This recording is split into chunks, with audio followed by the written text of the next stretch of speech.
Alors le dimanche, nous avons vu que Jean était né à 9 ans, il s'est retrouvé dans la brousse.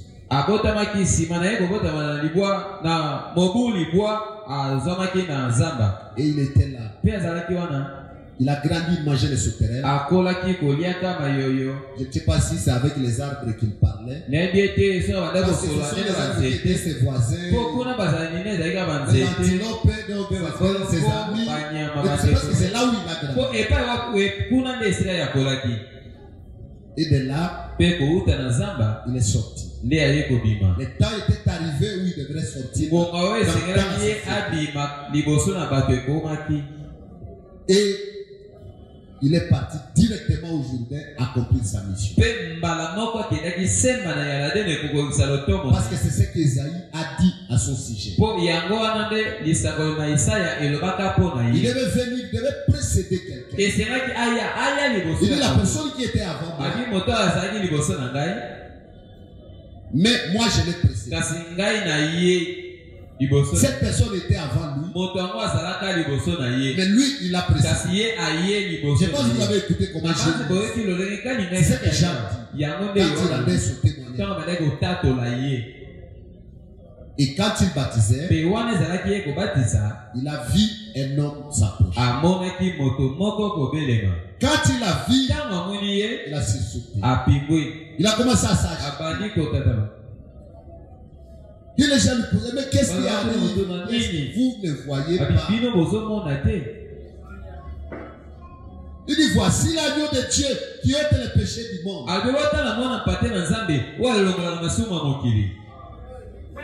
Et ses disciples l'ont écouté. À partir de cette parole, si vous lisez la Bible,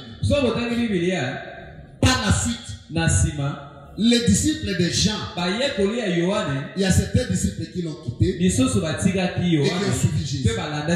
À partir de ce moment, parce qu'un plus grand que lui était déjà là.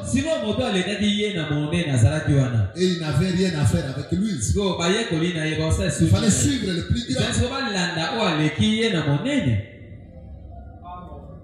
Alors Jésus s'est approché. Il a dit, tu dois me baptiser. Jean dit non. Je ne mérite pas. Je ne suis pas digne de toucher même tes pieds. Pour enlever les courroies de ton sandal. Jésus a dit, laisse accomplir toute justice. Pourquoi? Parce que dans l'Ancien Testament, quand Dieu a dit à Moïse de faire le tabernacle, ils l'ont fait en 3 parties. Il y avait le parvis extérieur, les lieux saints et les saints des saints. Et dans ce parvis-là, il y avait un cuve. Le cuve où il y avait de l'eau. Alors, quand les gens venaient avec leurs sacrifices, avant de donner ce sacrifice, le sacrifice devait être lavé. Il est lavé auparavant. Après, on immolait cet animal et on le sacrifiait. Et ces choses étaient la préfiguration des choses réelles qui devaient venir. Voilà pourquoi, quand Jean voulait refuser, Jésus a dit non. Ne refuse pas. Ça va briser toute la ligne. Non, il faut que tu laisses qu'on puisse accomplir toute la justice. Oh, j'aime ça. Et Jean l'a plongé dans l'eau. Quand il a baptisé, il a fait remonter. Le ciel s'était ouvert.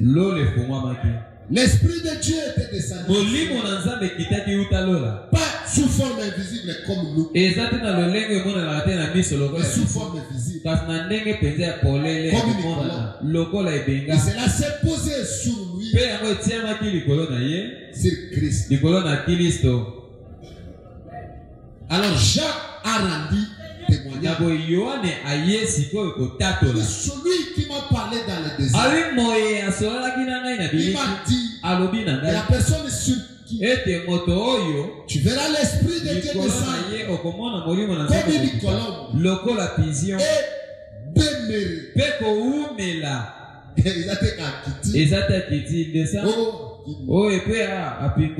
Je vais arriver. Oh Dieu. Oh Seigneur Jésus. L'esprit de Dieu descend comme une colombe.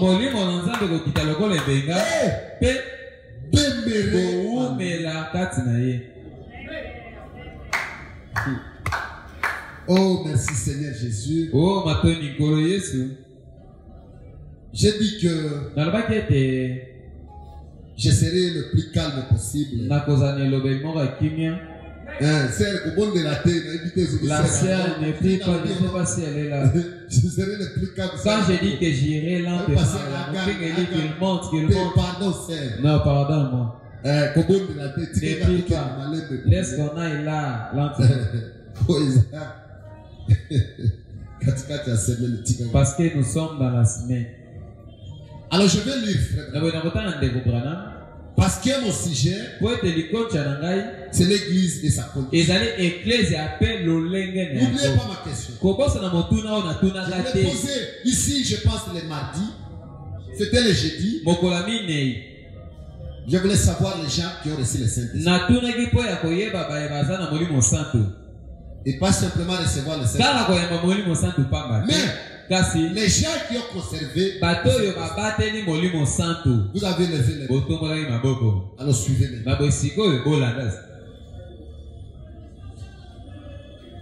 L'église et sa condition.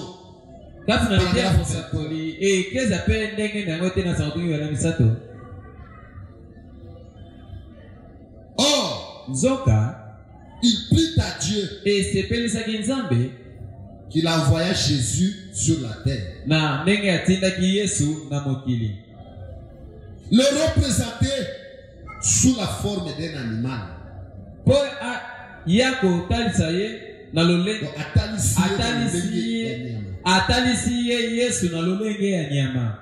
Et cet animal était l'agneau. Et tout au commencement, dans les jardins d'Éden, comme préfiguration de la venue de Jésus, Dieu sacrifia un agneau comme offrande de remplacement. Et cela laissait pressentir la venue du Christ.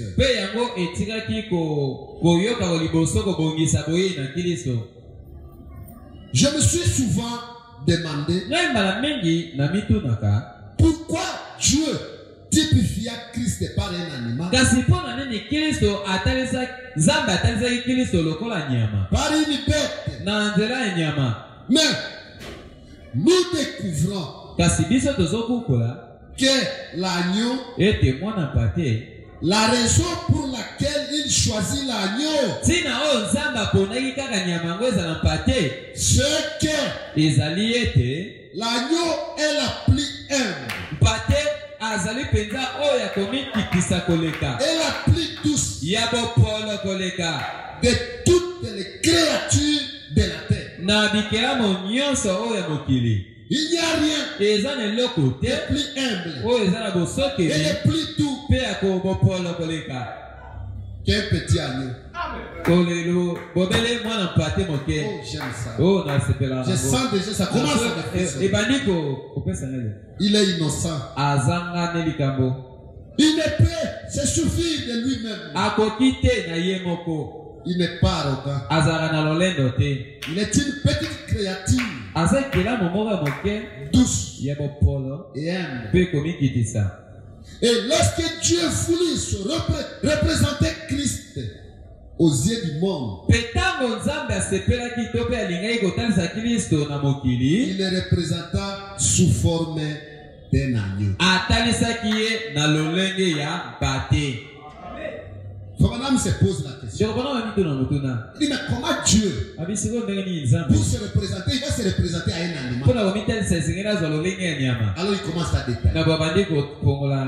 Il dit, je pense que l'agneau, parmi toutes les créatures, la créature la plus humble, la plus innocente, la plus douce, c'est l'agneau.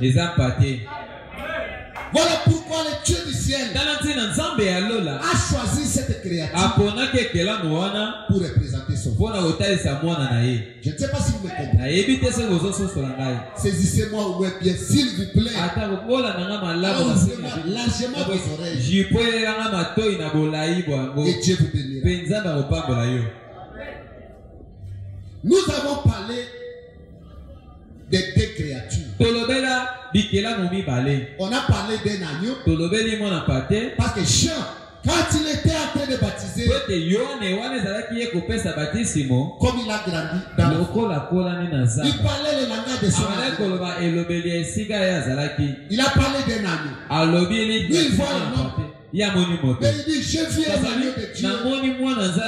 Dieu peut le péché du monde. Après un moment, il change. Il dit, quand je l'ai baptisé, je vis le ciel et l'Esprit de Dieu descend comme une colombe. Et demeurer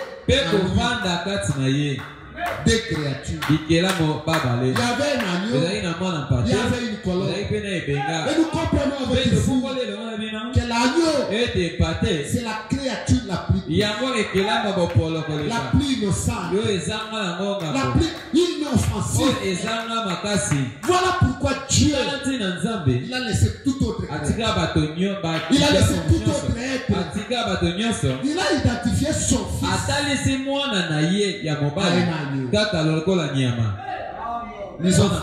Écoutez, on descend maintenant. Paragraphe 24.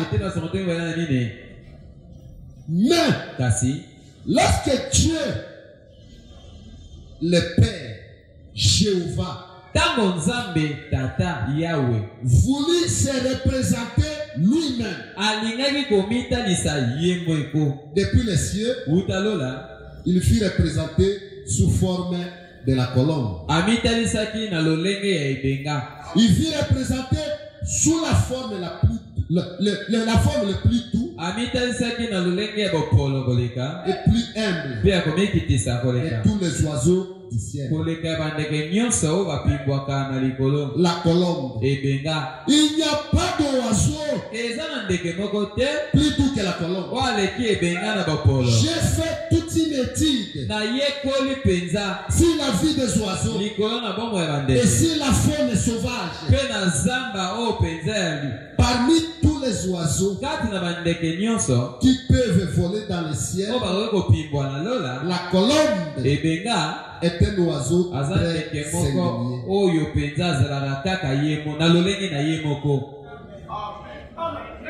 Est-ce que vous me comprenez déjà? Le Dieu du ciel a laissé toute la nature, a laissé tous les êtres. Il se représente par il représente son fils par un agneau et lui-même se représente par une colombe. Pourquoi? Dans toutes les bêtes du champ, la bête la plus douce, la plus innocente, c'est l'agneau. Et parmi tous les oiseaux, l'oiseau le plus innocent, c'est la colombe. Voilà pourquoi le Dieu du ciel représente son fils par l'agneau et lui-même par la colombe. Acclamez le roi.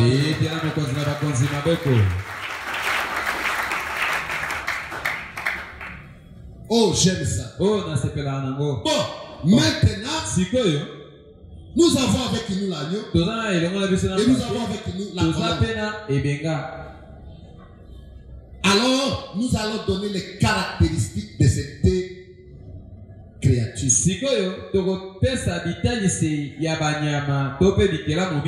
Écoutez ce que Frère Branham me dit.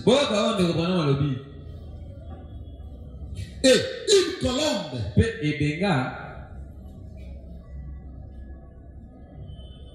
est une amoureuse. Azali molingi. Une colombe, elle est douce. Et une colombe n'a pas de bile. C'est le seul oiseau de tous les oiseaux, de tous l'espèce volatile qui n'est jamais de bile. Voilà l'unique oiseau parmi toutes les espèces qui volent qui n'a pas de bile. Je sais pourquoi il a fait ça. Pourquoi? Parce qu'il représenterait le Créateur lui-même. Parce qu'il représenterait la chose la plus douce, la plus simple. Les dindons a le bile. Les canards a le bile. L'aigle a le bile. Les moineaux a le bile. Mais la colombe, il n'en a pas. Oh, merci Seigneur Jésus. Merci Père. Oui.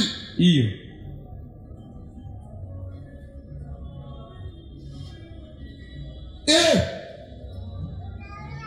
les seuls oiseaux de tous les espèces volatiles qui n'aient pas de bile.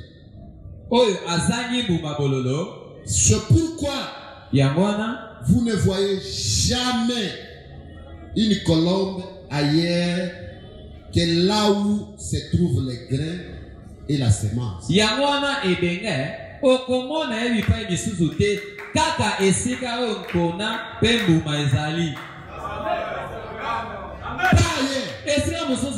simplement là où se trouvent les grains et la semence.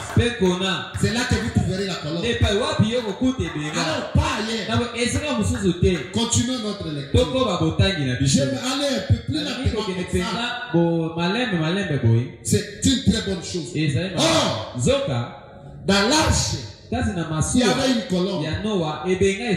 Et la colombe est représentée dans bien d'endroits dans la Bible comme étant le symbole du Saint-Esprit. Et l'agneau est aussi représenté bien d'endroits dans la Bible comme étant Christ. Acclamez le roi de Dieu.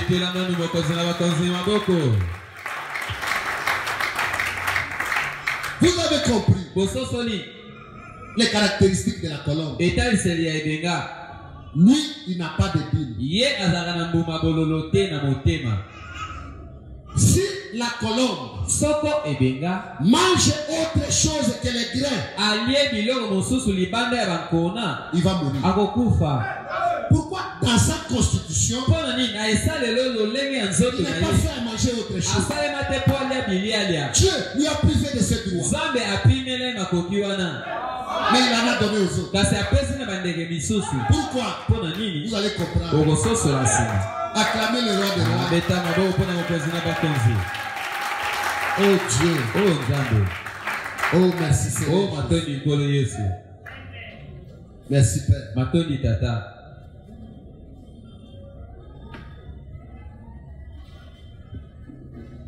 Oh Dieu de la Bible.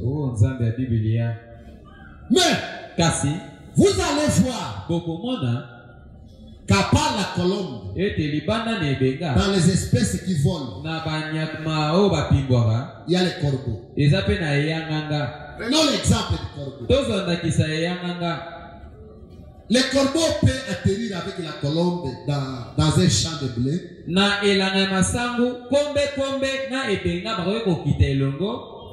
Il va manger.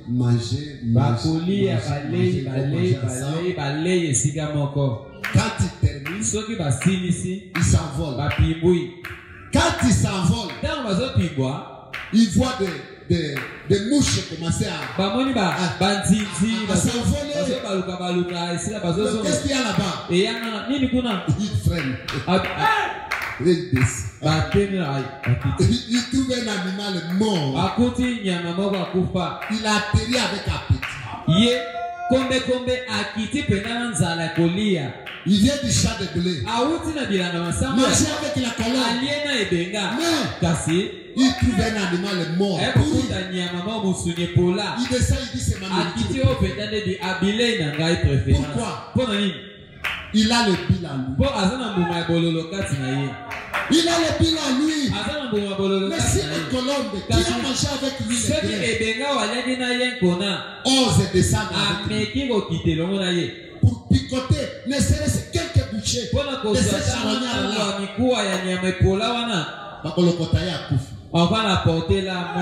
il n'est pas fait pour manger ces choses. Il n'est pas fait pour manger ces choses. Mon frère, tu es une colombe. Ne levez pas simplement la main parce que je l'ai dit. Tu te connais, non? Tu te connais là où tu trouves ton plaisir. Oh Dieu, de la Bible. On a posé la question à Frère Branham. Où est-ce que tu trouves ton plaisir? Il dit mon plaisir, je le trouve dans une réunion du Saint-Esprit. Dans le Saint-Esprit descend, dans la puissance de la résurrection, c'est là que je trouve mon plaisir. Où est-ce que tu trouves ton plaisir? Où est-ce que tu trouves ton plaisir? N'oubliez pas, c'est deux êtres. La colombe et le corbeau. Les corbeaux peuvent manger dans tous les deux endroits. Ils peuvent venir ici et sauter avec les mystères. Ils peuvent venir ici et crier. La même personne sort de cette église. Il fait une chose.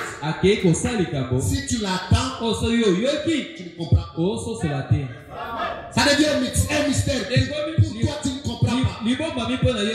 Est-ce que c'est la même personne qui était à l'église? Est-ce que cette personne croit au message de Frère Branham? Celui qui a fait ça ne vous en faites pas. C'est une colombe. C'est un corbeau. Lui, il a le pile à lui. Il peut manger ici. Il peut se réjouir ici. Il sort. Il se réjouira ailleurs. Acclamez le roi des rois.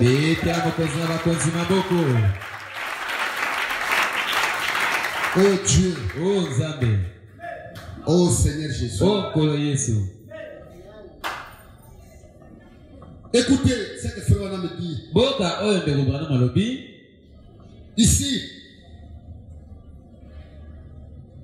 je prends le paragraphe 30. Ainsi, un hypocrite, un homme peut être hypocrite et aussi bien manger des choses spirituelles. Des choses, des bonnes choses que des mauvaises. Mais un véritable chrétien, né de nouveau, ne peut pas tolérer des choses qui sont fausses. Et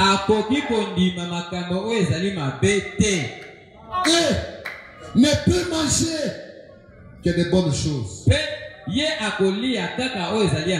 Remarquez, lorsque vous voyez un individu qui peut aller danser, sortir et boire, frère, quand je lis comme ça, prends ta vie.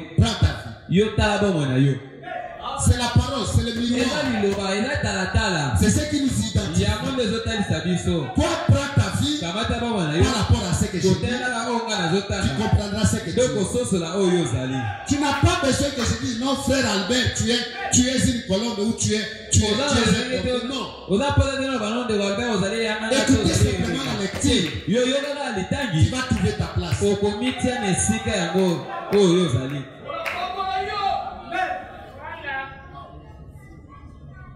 Sortir les bois et vivre dans le péché, puis revenir à l'église et peut-être crier tout autant que les autres, tout autant que les saints. Qu'est-il? Un charognard. Il peut manger aussi bien des choses pourries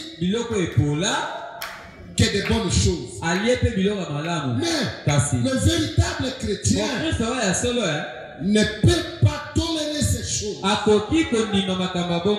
Parce qu'il est passé de la mort à la vie. Et immédiatement, cela le condamnerait. Il viendra à genoux.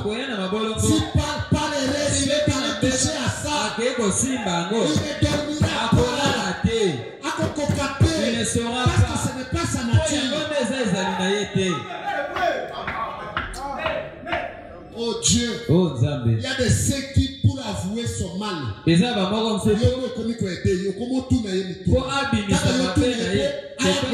poser des questions pour qu'il puisse croire que j'avais mal agi. Vous allez prendre votre place. Ne vous trompez pas. L'enlèvement est très proche. Chacun doit s'identifier par rapport aux Écritures. Chacun doit avoir sa place par rapport à cette Bible, par rapport à ces messages.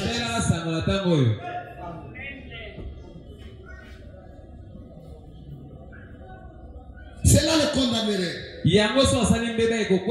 Cela le condamnerait tellement. Juste d'y penser qu'il détournerait le visage et s'en éloignerait. Quelle image! Oui, frère. Si vous avez la nature de Dieu en vous, vous allez fuir le péché. Vous allez avoir le péché en horaire. Oui. Très bien dit. Très bien interprété. Frère, prenez que moi, je tombe avec une femme. C'est plus que la mort pour moi. Je ne peux pas comprendre ça. Mais quand tu dis au païen ça, ils ne te comprennent pas. Tu deviens un drôle d'oiseau pour eux.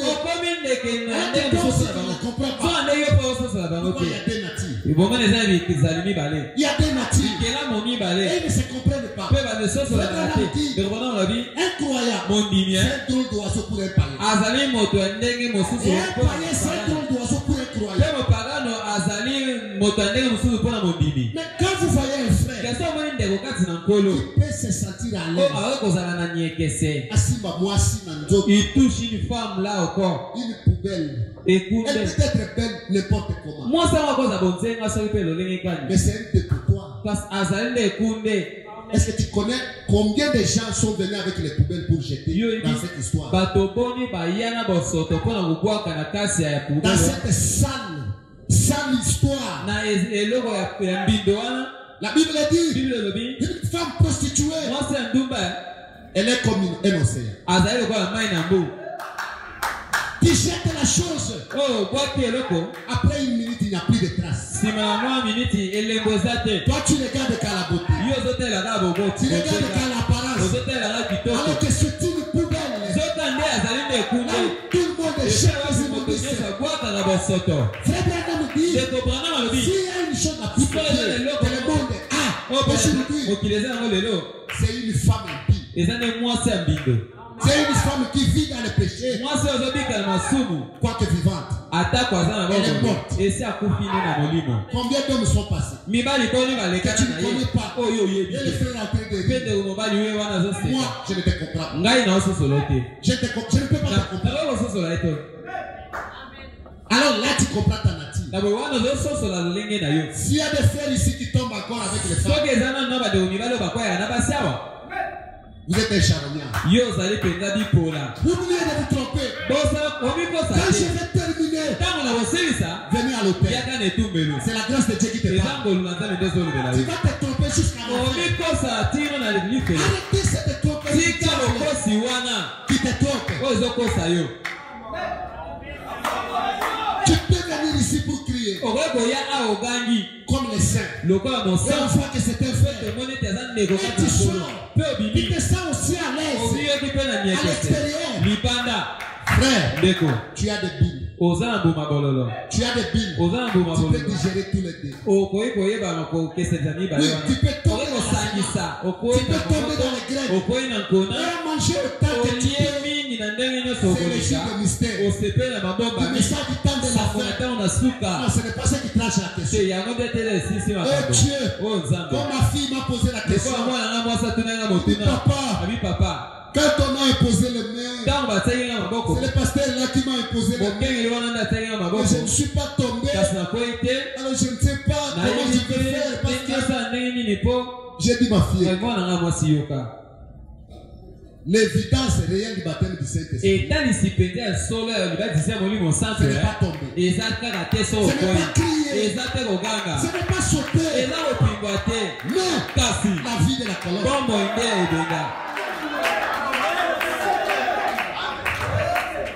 Quand tu as un horaire le péché, tu ne sais plus supporter le péché. C'est que la première nature est morte. C'est qu'il y a une autre nature à toi. Oui, cette femme qui faisait des avortements, cette femme qui était une poubelle, mais quand la colombe se pose en elle, la nature change. Elle devient une autre personne. Elle ne comprend plus comment elle faisait ces choses. Ce ne sont pas des cris. Tu finiras par crier, je sais. Même si tu ne cries pas. Regarde la vie.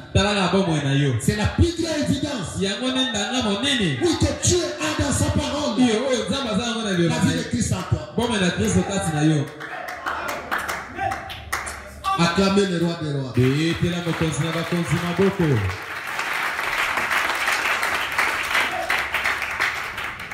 Alors, écoutez-moi maintenant très bien. Écoutez alors moi très bien. Combien de gens ont reçu le Saint-Esprit ici? Levez la main.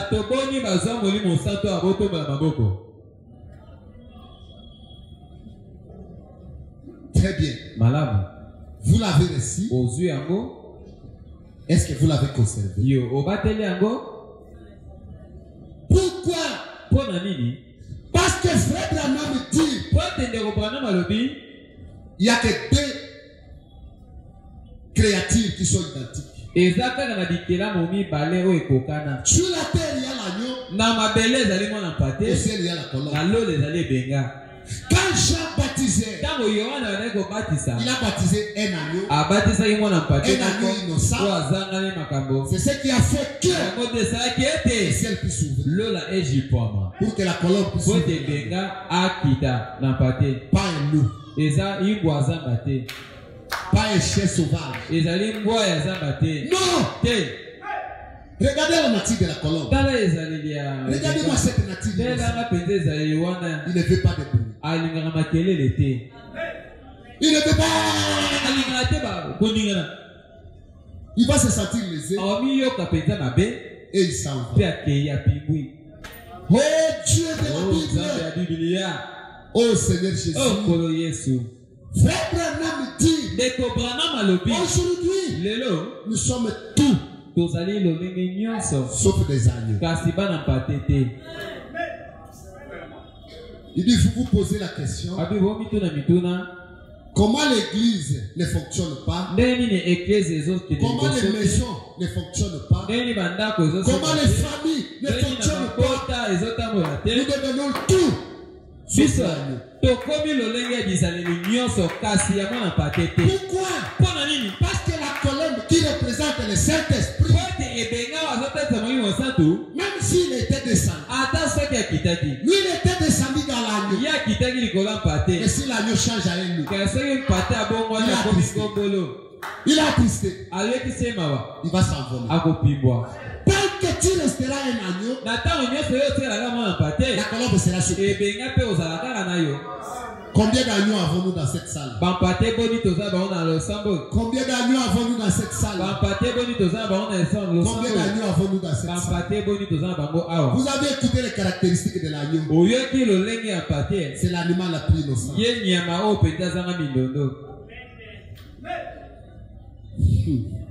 Oh Dieu de la Bible. Oh Seigneur Jésus. Oh Dieu. Que Dieu puisse m'aider à dire quelque chose. Oh merci Seigneur Jésus. Écoutez-moi maintenant. Parce que nous sommes des terrestres. Nous sommes des agneaux. Nous devons avoir la nature de l'agneau pour que la colombe descende. Il ne descendra pas tant qu'on ne deviendra pas des agneaux.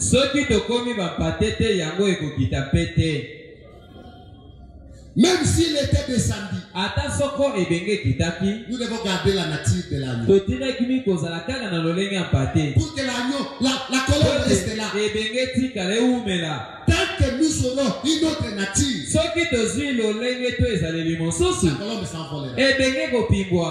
Il y a des ceux dont la colombe s'est envolée il y a 10 ans. Ils ont le souvenir des expériences qu'ils ont faites. Je ne doute pas de ton expérience. Ce n'est pas ce que je doute. Prenez ça. Comparez avec ta pour savoir si tu restes un agneau. Prenez ça. Je vais lire maintenant. Comparez avec ce que tu es. Pour savoir si tu es toujours là. Si ça n'a pas changé. Si la colombe ne s'est pas envolée. Oh Dieu. Écoutez. Un agneau, lorsque vient le temps, la laine est ce qu'il a en lui. Donc écoutez, la laine qu'il a est à lui. Il y a droit. Il a le droit.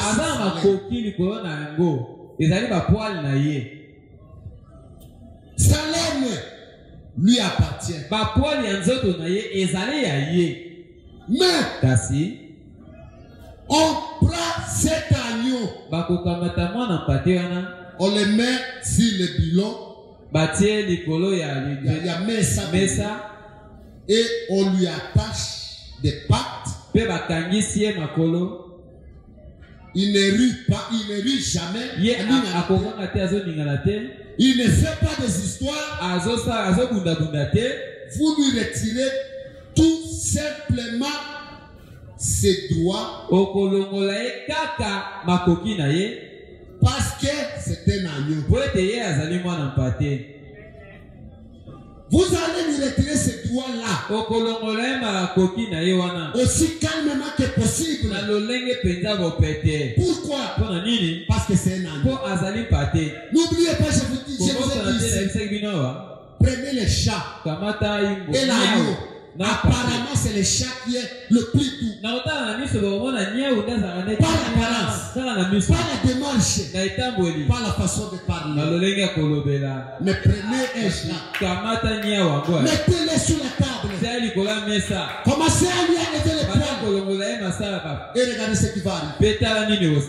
Mais l'agneau, depuis que tu vas commencer, l'unique chose qu'il a, c'est sa laine. Mais tu vas lui retirer l'unique droit qu'il a. Il va rien réclamer. Il restera aussi silencieux depuis que tu vas commencer jusqu'à ce que tu vas finir. Vous n'entendrez même pas un bruit. Vous n'entendrez pas oh Dieu. Frères, sœurs, le ciel n'est pas loin de nous. Quand on te piétine sur là où tu as raison, ce n'est pas là où tu as tort. Là où tu as raison, comment tu as tiré?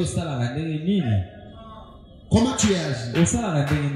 Ce n'est pas là où tu as tort. Là où tu as raison, on piétine sur ta raison. Oh Dieu de la Bible. Comment tu réagis? Parce que si tu es un agneau, tu es prêt à perdre tes deux. Tu es prêt à perdre tout ce que tu as. C'est l'unique caractéristique que l'agneau a. Vous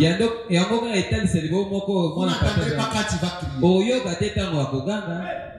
Frère Branham dit, pour que tu connaisses quelqu'un, contrariez-le.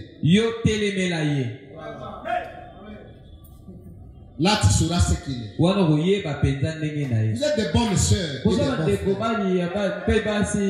vous venez à l'église, comment on veut savoir ce que tu es réel? Comment nous allons savoir ce qui est à ton intérieur?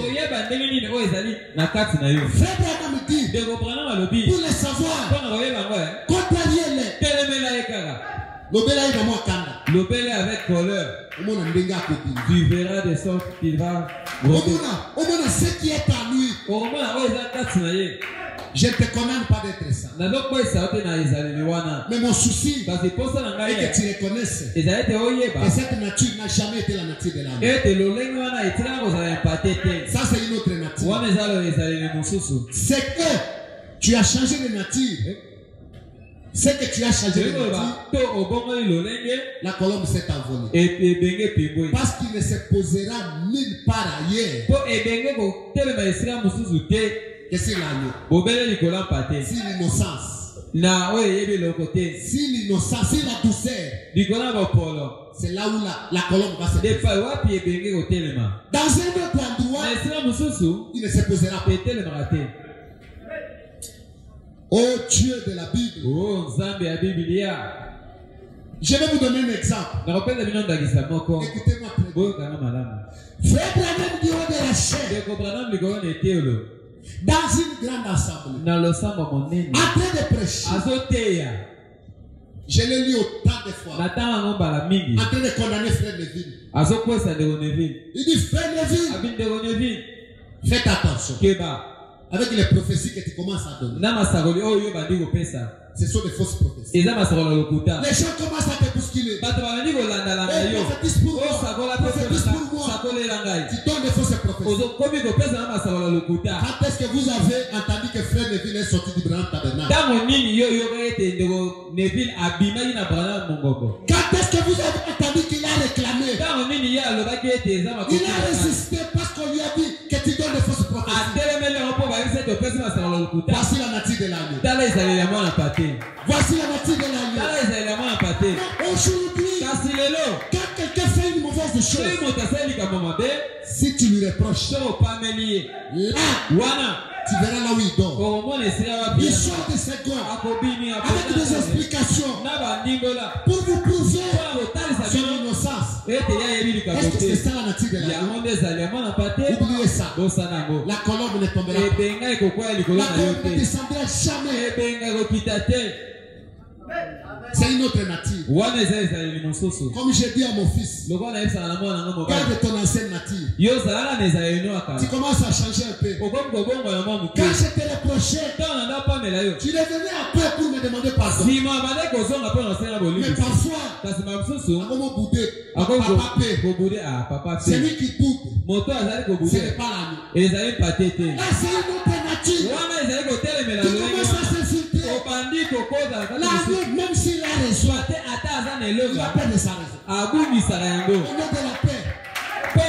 nom de la peur, il n'a pas de sa raison. Mais vous voulez vous justifier. Vous voulez vous justifier. Vous voulez avoir chaque chose. Mais tu as tort. Ce n'est pas l'agneau. Et aussi bien que je suis serviteur de Dieu, la colombe ne descendra pas dans une nature comme ça. La colombe, c'est une oiseau sensible. C'est une oiseau sensible. Elle descend. C'est là où il y a la douceur. Là où il y a le calme. Là où on peut reprocher quelqu'un. Et il demande pardon. Même s'il n'a pas fait la chose comme pourquoi? Il a la douceur en lui. Quand le Saint-Esprit voit depuis le ciel, j'habiterai là. Dans ce cœur aussi humble comme ça, j'habiterai là. C'est dans ce cœur-là que moi j'habiterai. Oh ma soeur, comment tu es avec ton mari à la maison? Quand lui là, un mot, toi tu as combien? Ce n'est pas l'agneau. Ça c'est le loup. Le bon endroit, c'est l'autel. Oui, peut-être tu étais un agneau, mais tu as changé de nature. Cette nature qui te fait bondir.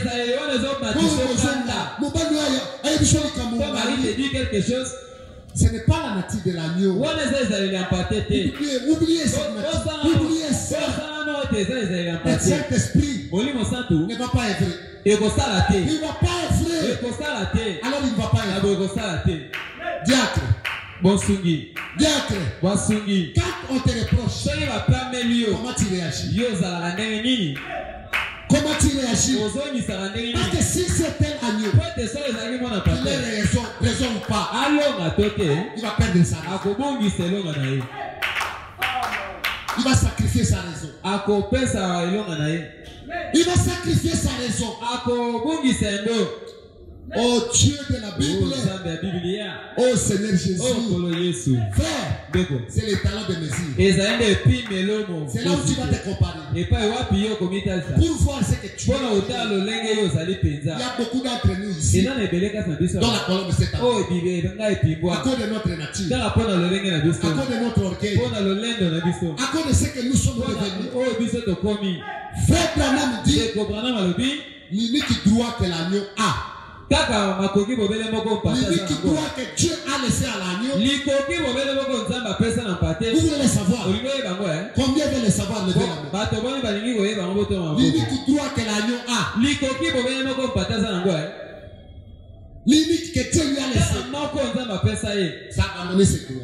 C'est le droit que Dieu a laissé à l'agneau. C'est l'unique. Abandonner ses droits. Dans combien de circonstances tu abandonnes tes droits? Moi, il y a un frère qui était ici. Il m'a posé la question. Il m'a dit, pasteur, c'est comme ça, toi, c'est comme si tu n'aimes pas l'argent. Parce qu'il a inventorié les gens qui ont mon argent. Que j'ai laissé. Des frères, des sœurs, même dans cette église, tel que vous me regardez. Oh pasteur déficient, mais tu as un problème si jamais. Qu'est-ce que je vais faire? Alors si je te donne et que je te demande une fois, deux fois et que tu ne veux pas me payer, qu'est-ce que tu veux que je fasse? Je vais abandonner le monde. Même tel que vous êtes. Tel que vous êtes assis là, je vais abandonner le droit. Je vais les réclamer comment? Non, je ne réclame pas. C'est l'unique droit que j'ai. C'est abandonner mes droits. Soit à $10 à frère. Pantayo sango partout. Pour un $10. Il ne peut pas faire un sacrifice. Il ne peut pas abandonner son droit. Toi, tu as quelle nature?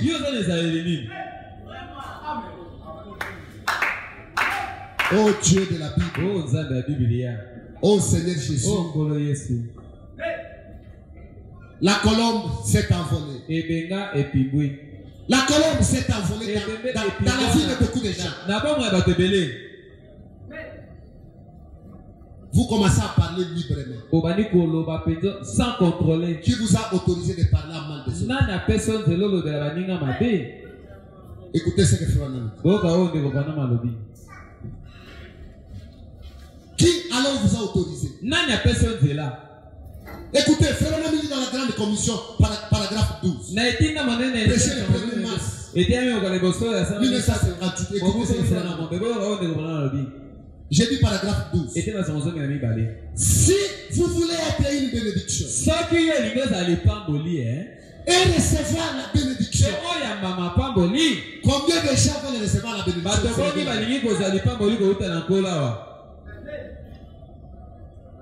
Si vous voulez être une bénédiction pour les autres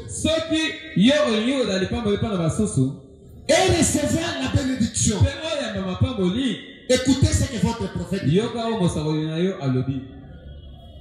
Lorsque quelqu'un vous a fait du mal et que vraiment il a absolument fait du mal, je veux dire, s'il vous a fait du mal, il insiste 3 fois. Là, ce n'est pas n'importe quel mal. C'est il vous a fait du mal. Il vous a fait du mal. Et seulement il vous a fait du mal 3 fois. Oh Dieu. Et que vous êtes conscient qu'il vous a fait du mal 4e fois. Il vous a causé du tort 5e fois. N'en parlez à personne. Alléluia. Amen.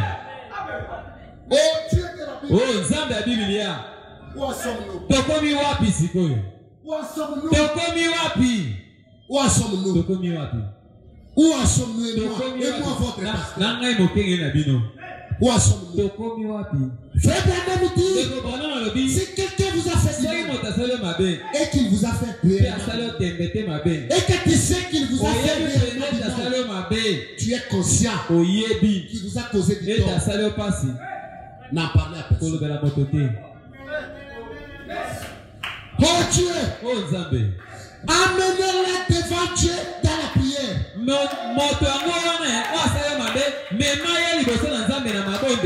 Voilà le conseil de votre prophète.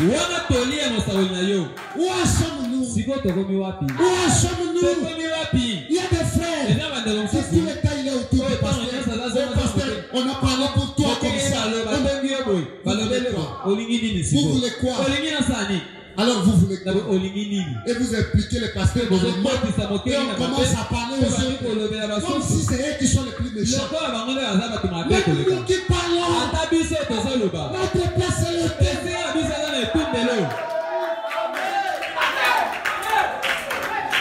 Si vous voulez rester correct, n'en parlez pas.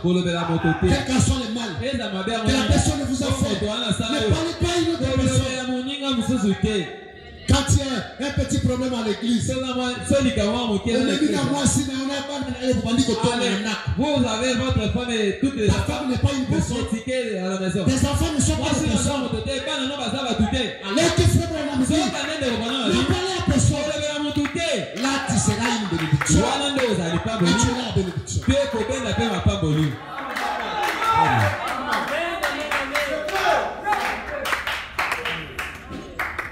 Où en sommes-nous? Où en sommes-nous? Des rapporteurs. Quand j'avais la réunion avec les bien-aimés, c'est samedi. J'ai doigté un frère, je lui ai dit, normalement ne pas avec cette onction-là, au pasteur tel, ça dit, pasteur église, notre église, on est en train de combattre cela. Oh Dieu, c'est ça que frère dit. De savoir que l'église est combattue. Qui t'a dit qu'un malheur puisse arriver dans une ville sans que l'Éternel en soit le terrain? Dieu de la Bible. Le mal et le bien vient de l'Éternel. C'est lui qui envoie ces choses pour vous éprouver, pour voir ce que vous êtes. Oh, pasteur, on a parlé de toi. Pasteur, on a parlé de toi. Pasteur, continue pour voir quelque chose. Qu'est-ce que nous sommes? La colombe s'est envolée. Et vous vous posez la question, pourquoi il n'y a plus de choses dans l'église? Pourquoi Dieu n'appelle plus dans l'église? C'est parce qu'on est devenu des rapporteurs. C'est parce qu'on parle n'importe quoi. On passe être des sœurs. On a ouvert la porte pour parler n'importe quoi. C'est comme ça que la colombe s'est envolée. C'est comme ça que la colombe s'est envolée. Et nous avons changé de nature. La colombe doit se poser sur l'agneau, sur la douceur. Oh Dieu de la Bible. Oh Seigneur Jésus. Que mon épouse me pardonne. Parfois quand je les reproche, pourquoi tu arrives en retard à l'église? Quel modèle tu vas donner? Elle s'enflamme. Ce n'est pas l'agneau. C'est une autre nature. Venir à l'église, c'est la chose la plus noble. Arriver à temps, c'est la meilleure des choses. Quand tu t'enflammes, il y a une autre nature. La place est l'autel. C'est l'autel. C'est l'autel. C'est ça la place. Pour pleurer. Pour pleurer. Pour pleurer parce que la douce colombe s'est envolée. Frère. Frère Branham dit, même si tu as raison, cela dépend de la nature qui est en toi. Frère Branham dit, les gens peuvent avoir facilement la foi, la vertu, la connaissance. Mais la tempérance, c'est là que nous tombons avant de tomber. On veut qu'on puisse nous caresser dans le sens de quoi? On veut qu'on nous caresse dans le sens de quoi? Mais qu'on tourne de l'autre côté et on verra ce que nous sommes. On verra notre nature. On verra réellement ce que nous sommes. C'est quelle nature est ça? Ça ce n'est pas l'agneau. Ça c'est le nous. La place c'est l'autel. Je ne dis pas que tu n'as pas reçu le Saint-Esprit. Tu l'as reçu, mais tu l'as attristé. Tu l'as attristé. N'attristez pas le Saint-Esprit sur lequel tu as été scellé jusqu'au jour de la rédemption. Tu l'as attristé. Tu l'as attristé. Tu dois aller à l'autel pour demander à Dieu de changer ta nature. De changer ta nature pour que tu ne deviennes un agneau. Et la colombe, il va pas loin. Il est perché quelque part. Il attend que tu puisses le tenir à genoux. À genoux. Tu dis, Père, je suis mal parti. Acclamez le roi de Dieu.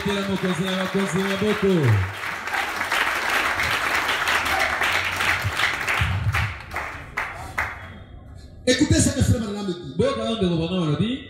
Tant que la personne ne reconnaît pas ses péchés et ses erreurs, Dieu ne peut rien pour cette personne. C'est-à-dire, il y a un détail là. Dieu du ciel, il est incapable de certaines choses. Pour que Dieu puisse avoir pitié de toi, tu dois reconnaître tes torts. Tant que tu n'as pas reconnu tes torts, Dieu ne sait pas ce qu'il va faire avec toi.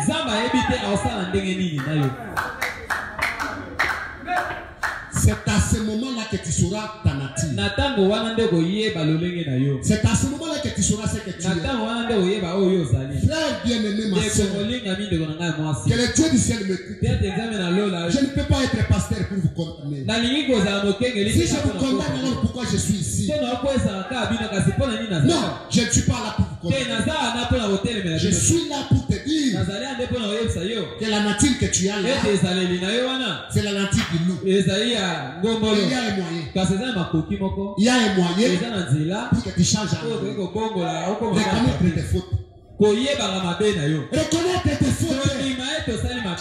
Oh, que Dieu bénisse ma fille. Elle est venue une fois au bureau. Son mari voulait le chasser. Non, papa. On a eu conséquences de théâtre. Pas de question. Le mariage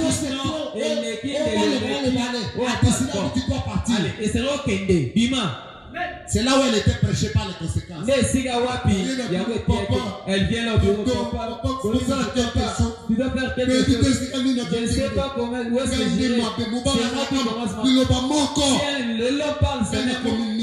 moi, je suis déjà dans le J'ai dit que Dieu te bénisse ma fille. À cause de cela, Dieu va te retrouver. Dieu l'a fait. Oui. Parce qu'elle a reconnu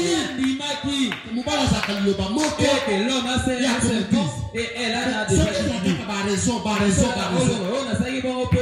Pour penser qu'elle allait retourner à la maison. Non, c'est parce qu'elle a reconnu ses péchés. Et elle a obtenu miséricorde. Acclamez le roi des rois. Oh Dieu de la Bible. Oh Seigneur Jésus. Oh. Frère Branham dit, il y a deux hommes qui étaient à la croix. Il y a un qui réclamait cette croix. Il pensait être quelque chose. Toi qui se battait sur la terre. Alors descend de la croix et fait-nous. Sauve-toi et sauve-nous. Et le voleur qui était là, à la fin de ça, il a tourné les yeux, il a regardé, il a dit, oh, toi tu ne crées pas Dieu. Non, tu ne peux pas dire ça. C'est nous les coupables. C'est nous qui sommes les coupables. Nous méritons ce que nous avons semé. Mais pas lui. Il a regretté à sa dernière minute. Il a dit à ces gens qui l'ont crucifié, il a dit, vous avez raison de me crucifier, je suis coupable. Mais Dieu du ciel a regardé. Il a dit à cause de ça, aujourd'hui, tu seras avec moi. Pourquoi?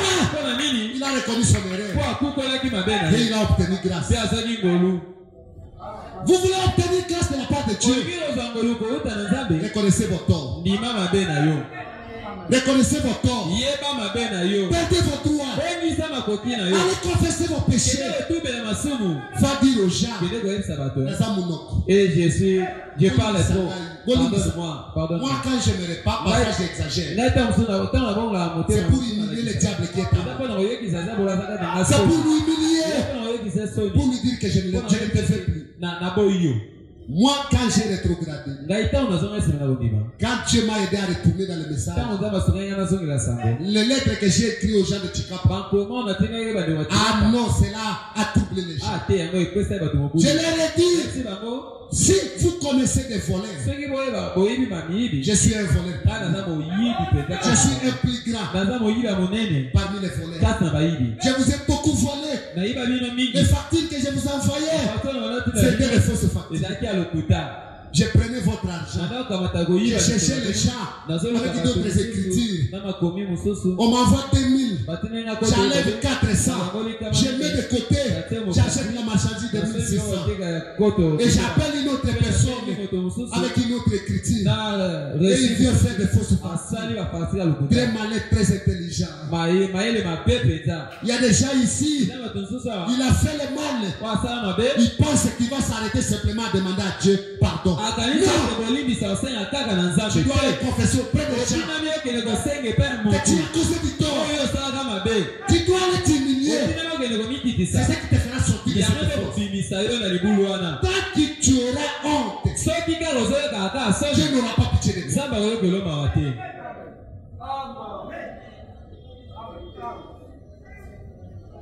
C'est ce qui a changé notre nature. C'est ce qui a changé notre nature. Oh Seigneur Jésus, aide-nous. Aide-nous Seigneur. Aide-nous Seigneur Jésus. Aide-nous Père. Vous n'avez aucun droit. Un prix a été payé. Votre rachat, c'est le prix du précieux sang du Fils de Dieu. Vous n'avez aucun droit légal. Alléluia. Amen. Écoutez, le seul droit que vous avez, c'est de venir à la fontaine, rempli du sang d'Emmanuel, tiré des ailes d'Emmanuel, et les pécheurs qui sont plongés dans ce flot, perdent de toutes les tâches.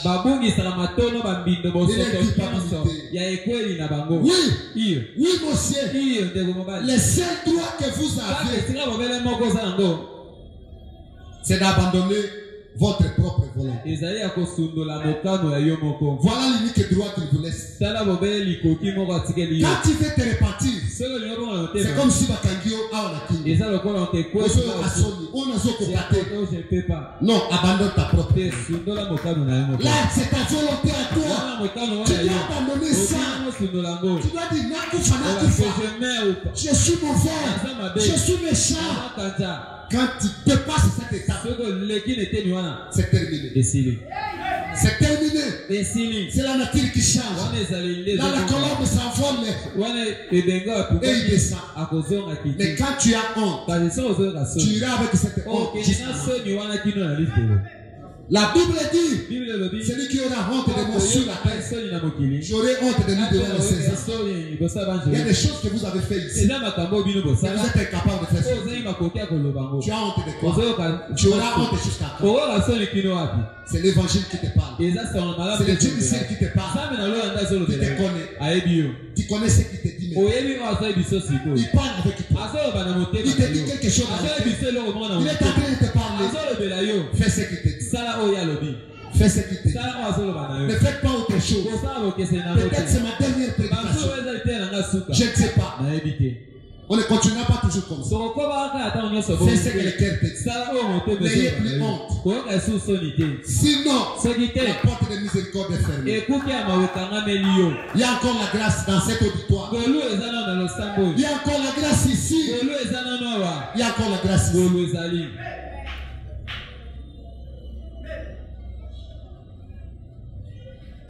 Quand vous commencez à parler librement des autres, ce n'est pas l'agneau. Ça, c'est l'agneau. Là, tu as changé de nature. La colombe s'est enfuie. Voulez-vous que la colombe puisse se retourner? Abandonnez vos droits. Abandonnez cette honte. Venez à l'autel. Venez à l'autel. Dites, Seigneur, je viens. Oh Dieu de la Bible. Moi, personnellement, je regrette. Je suis désolé de ma propre. Parfois, de laisser aller pour parler pour les autres. Croyant que je suis seul. Je ne suis pas. L'agneau, il était muet. Il était muet jusqu'à la mort. Il n'a pas ouvert la bouche. Même quand on l'a calomnié. Mais nous sommes prêts à parler à une autre. Appeler un autre pasteur. Regardez ce qu'on m'a fait. L'agneau ne se plaît pas. Ce n'est pas la nature de l'agneau. Ça fait une autre nature. Là, la colombe regrette. Là, il s'envole. On risquerait de rester avec des émotions. On risquerait de rester avec les cris. Mais la vraie substance, la vraie chose que Dieu fait, la vraie chose qui est au-dedans du cœur, elle n'est plus. Et Dieu puisse avoir pitié de nous. Je m'arrête là. Oh Dieu. Oh Seigneur Jésus. S'il y a quelqu'un qui sait qu'il a mal agi, venez à l'hôtel. Venez ici. Demandez à Dieu pardon. Dis Seigneur, je suis mal parti. Je ne mérite pas être appelé un agneau. Je suis tout sauf un agneau. Seigneur, pardonne-moi. Seigneur, pardonne-moi. Seigneur, pardonne-moi.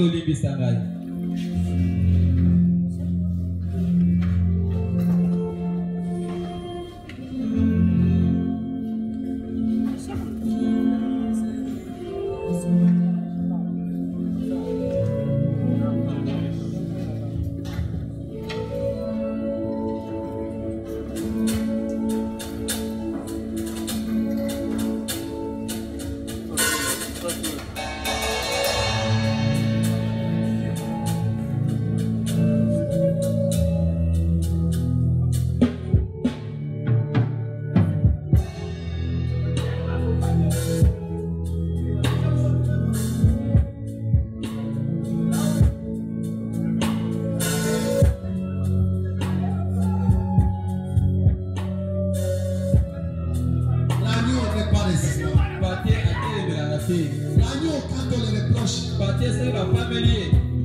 ça va. Il ne résiste pas. Ce sont les loups qui résistent. Pas les agneaux. Tu as perdu la nature de l'agneau. Tu as perdu la nature de l'agneau. Voilà Dieu. Léa Dieu. Il te retourne cette nature. Et la colère va retourner. La colère va retourner sur l'agneau. Il ne va pas retourner dans n'importe quel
condamner tes enfants. Non, Seigneur. Moi aussi, je suis condamnable. Seigneur, je les incite à devenir des agneaux. Qui comprennent que ce n'est pas leur nature. C'est la nature de nous. C'est le diable qui les a donnés. Seigneur, aide tes enfants. Allez cette nature qui n'est pas le leur. Cette nature de résistance. Cette nature de justification. Et c'est de dire les autres tout le temps. L'agneau n'a pas besoin qu'on lui donne raison. L'agneau perd même sa raison. Aide tes enfants à comprendre que ce n'est pas ta nature. C'est le diable qui les a donnés. C'est le diable qui nous a donné pour nous éloigner de toi. Seigneur, toute humilité, pardonne Jésus, pardonne Père Céleste, change notre nature. Change-nous, Seigneur. Nous des agneaux, créature la plus innocente. Oui, Seigneur, nous voulons perdre notre rêve. Nous voulons aussi pour aller au ciel. Il faut qu'on puisse nous piétiner. Si c'est à ce prix que nous irons au ciel, nous devons être piétinés par les autres pour me faire ça. Aide-nous, Seigneur, à ne pas être humble d'apparence. Être humble depuis le cœur, depuis notre intérieur.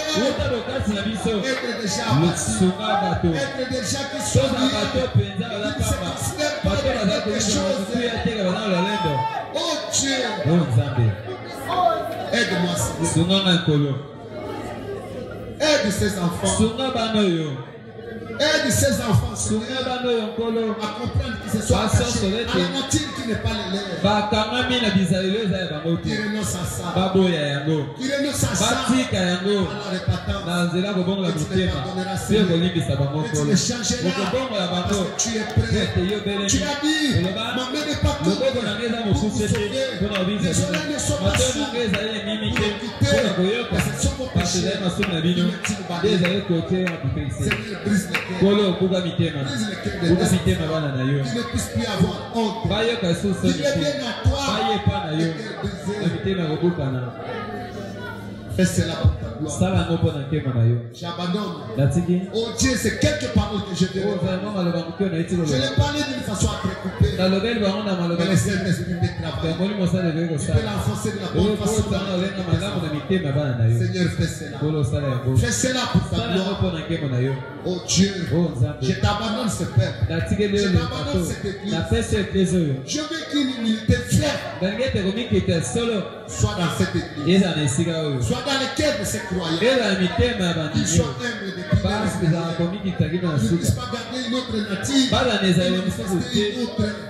Qu'ils soient humbles, Seigneur. Aide-moi comme ça. Aide cette église. Oh, quand tu le feras, je lèverai les mains et je te dirai merci. Je lèverai les mains et je te dirai merci. Fais cela pour ta gloire. J'abandonne chaque cœur sincère. J'abandonne chaque cœur qui s'est repenti sincèrement.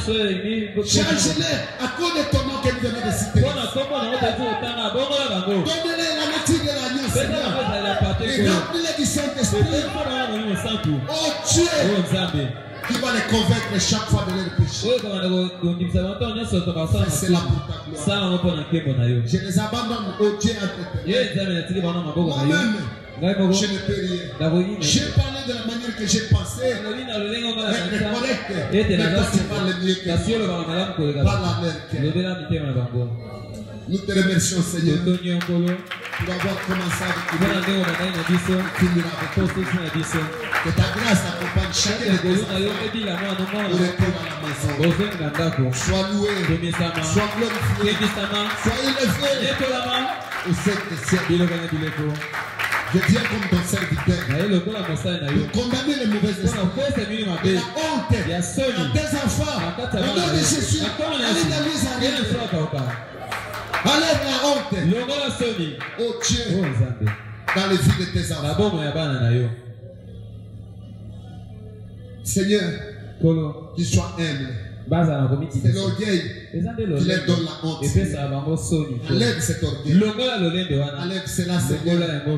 Et qu'ils soient humbles devant n'importe qui. Que ce soit devant leur mari, que ce soit devant leur femme, que ce soit devant leur chef, que ce soit devant leur pasteur, qu'ils puissent avoir une vraie vie. Une vraie qui vient du cœur. Seigneur, j'ai prêché cette parole avec un poids dans mon cœur. Mon souci est de changer les âmes. Je sais quand ta parole tombe, elle ne peut retourner encore sans effet. Sois loué, sois glorifié, sois élevé au siècle des siècles. J'ai ainsi prié au nom du Seigneur Jésus. Amen. Amen.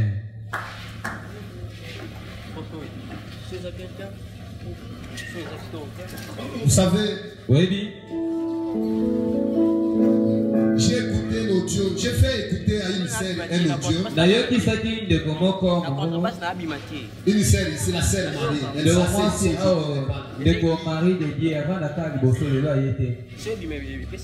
Donc, elle a envoyé des audios, alors je ne sais pas si c'est par mes gardes. Elle m'a envoyé un audio. Et cet audio était dans mon téléphone. Moi, je ne savais pas ça. Ça faisait beaucoup de temps. Une fois, j'écoutais les audios. Donc, je vais tomber sur ça. Maman Nanga. Oh Dieu. Là, elle répondait à son mari. T'étais la psychose. Donc, tu sais comment quelqu'un t'a traité de vibrer. Non, aujourd'hui j'ai voulu prêcher comme ça. On s'est cité même les noms.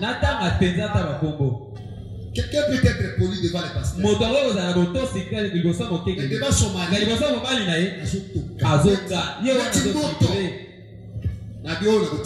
ça, je ne laisse pas. Je l'ai appelé. Je vais te faire écouter ton audio. Est-ce que ça c'est un agneau? Oubliez ça. Dites à Dieu, change-moi la vie. Parce que quand tu parles avec pression,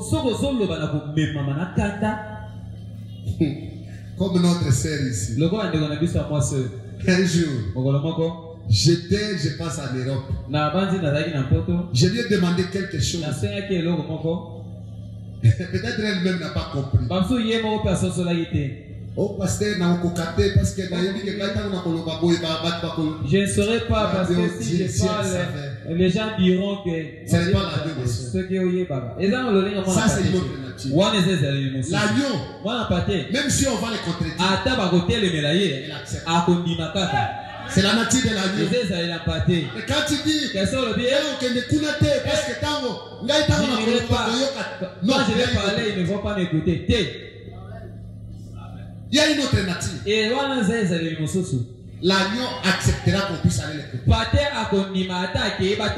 Même s'il a raison. On fait seulement comme vous avez voulu. Quand la colombe regarde comme ça, il ne reste pas au ciel. Il ne reste pas au ciel. Il descend. Quelqu'un qui peut sacrifier sa raison, son droit. Le mari met la soupe là dans les habits. Ah!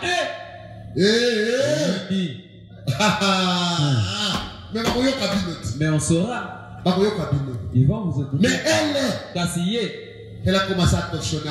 Elle dit, Seigneur, si les autres ont gagné ce prix, moi je ne vais pas me dérober de ce chemin. Je dois passer par le même chemin que tu es passé.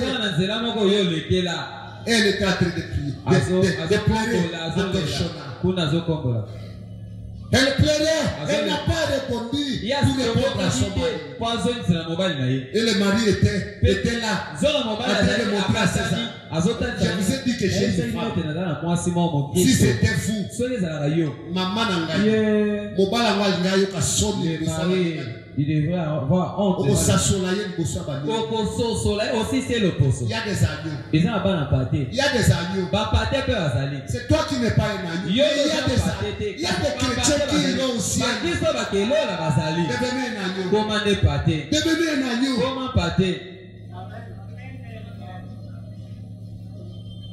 Devant n'importe qui.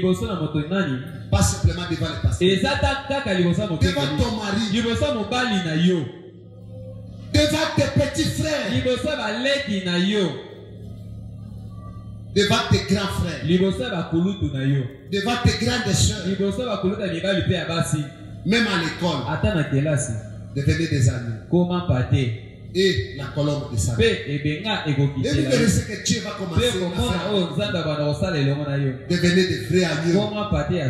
Et Dieu vous bénisse. Que le Seigneur vous bénisse.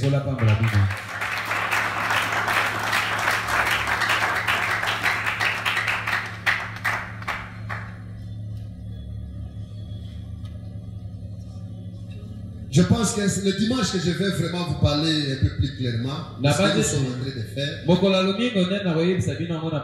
Parce que depuis que je suis rentré, on a que des mariages.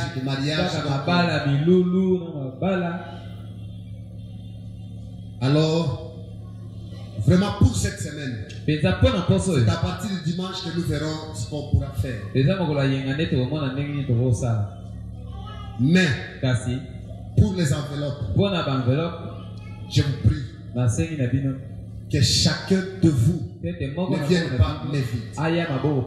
Même ceux qui ne sont pas venus, allez leur dire que chacun mette quelque chose dans l'enveloppe qui vienne avec ici. Vraiment, le dimanche ici, chaque personne qui est mon croyant, je pense que avoir 2000 francs, ce n'est pas tellement difficile. Si tu as la volonté de l'avoir. Alors battez-vous, que tu sois un enfant, demandez. Faites ce que vous pouvez pour que ce dimanche, vous amenez quelque chose. Et c'est ce dimanche que je vais vous parler ouvertement de tout ce que nous sommes en train de faire. Parce qu'on n'a aucune raison de continuer comme ça. On doit vraiment savoir ce qu'on fait et nous informer de tout ce que nous sommes en train de faire. Mais que chacun amène quelque chose ce dimanche ici. Et demandez des enveloppes si vous n'en avez pas. Quelqu'un qui n'est pas venu, prends pour lui les enveloppes. Chez lui, à la maison, qui mettent quelque chose. J'aimerais que dans le panier, on puisse avoir même $500 ou 600. C'est possible. Et ça va vraiment aider. Parce que nous sommes presque alors que c'est un petit problème de volonté. Ce n'est pas le problème d'argent. Donc c'est le problème de la volonté. Alors mettez un peu plus de cette volonté-là et les choses vont avancer. Que le Seigneur Dieu vous bénisse. Je pense que nous sommes arrivés à la fin. On a terminé à récolter les offrandes.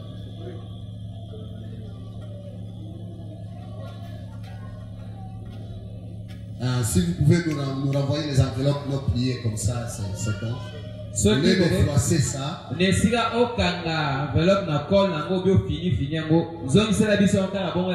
écrit ton nom, on peut te retourner le nom.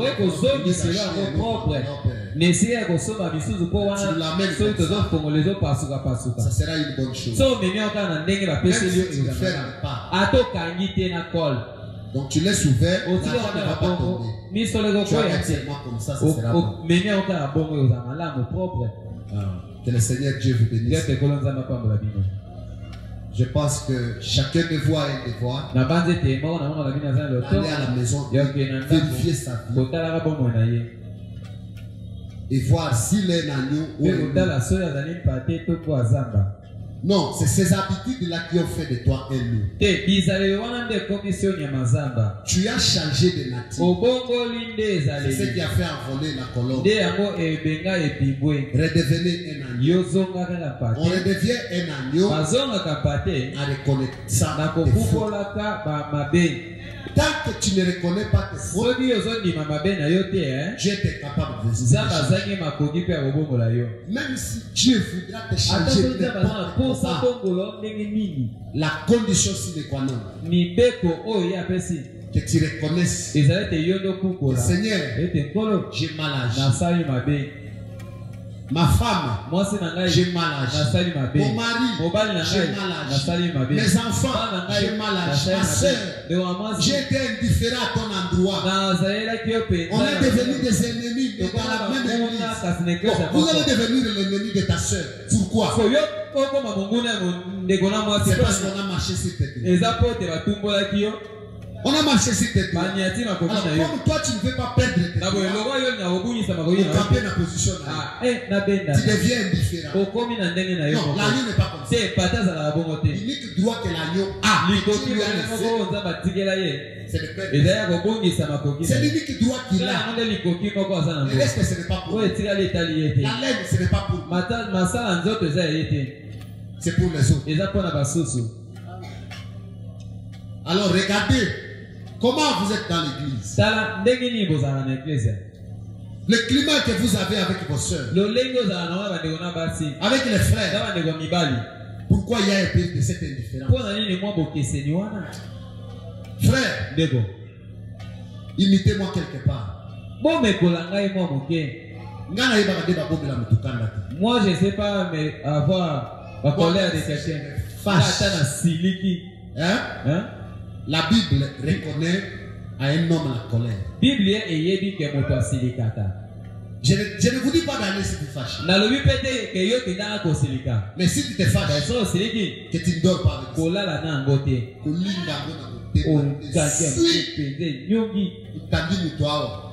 vous étalez quelqu'un là. Comment est-ce que vous allez le sortir? Moi, même si je me fâche ici, mais là à l'intérieur, je sais que non, là j'ai ri. C'est-à-dire à l'intérieur, il n'y a pas de bile. S'il y a des billes, tu seras tranquille.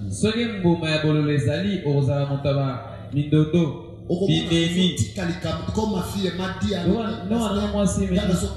moi je ne comprends pas. Moi, quand il y a un problème, merci ma fille. Comme tu reconnais ça, c'est là où tu vas t'aider. Mais Moussoussou, elle est comme ça, mais elle ne reconnaît pas. La plus dangereuse. Mais c'est se reconnaître. C'est déjà un pas. C'est déjà une grâce. C'est là que ça commence. C'est à ce moment que tu obtiendras miséricorde.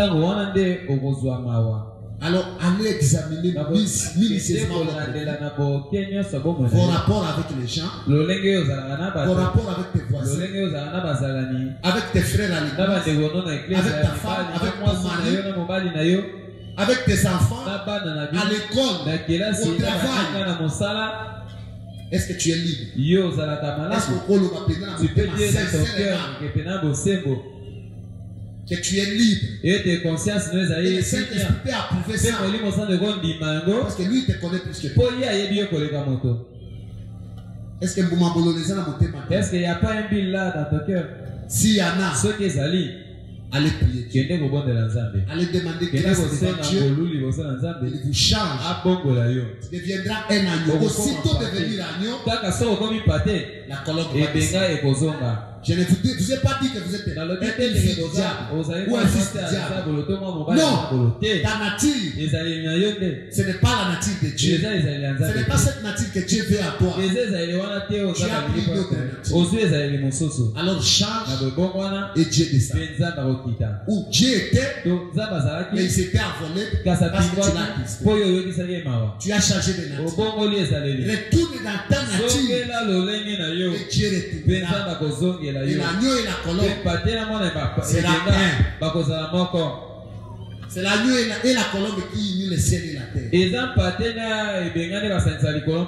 C'est cette douceur qui est en toi qui fera descendre Dieu du ciel.